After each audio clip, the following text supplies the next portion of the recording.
Je suis arrivé 29 ans avant la création du GIP.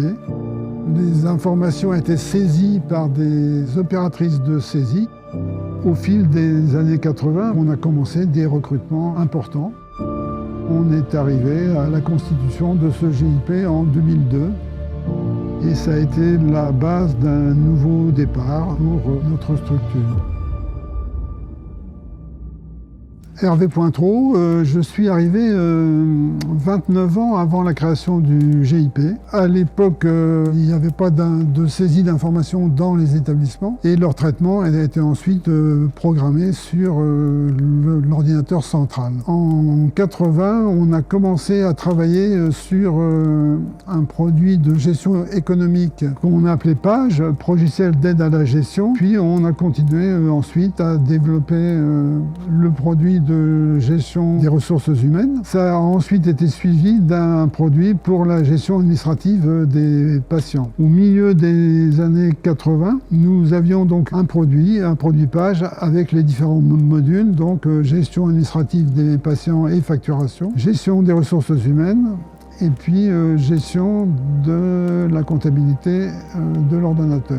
C'est également à cette époque-là que nous avons commencé donc à exporter ces produits, en particulier dans la région de la Franche-Comté, avec Besançon, dans la région Auvergne et puis dans la région Île-de-France et dans la région de Rouen. Au niveau des effectifs, donc en 74, on devait être 25 à peu près. Au fil des années 80, on a commencé des recrutements importants. À la fin des années 80, on a basculé dans le produit Unix. Ça a nécessité de redévelopper complètement les produits qui ne s'appelaient plus PAGE à ce moment-là, mais c'est PAGE. Double astuce sur le C, le langage C de Unix, le C de communication, et puis clin d'œil à la région Bourgogne, bien connue pour ses différents cépages. Nous avions également travaillé sur un produit de gestion des tutelles, un produit de gestion du dossier médical, et puis un produit pour la gestion des lactariums. Tout ça pour dire qu'on avait une vision quand même assez globale des choses.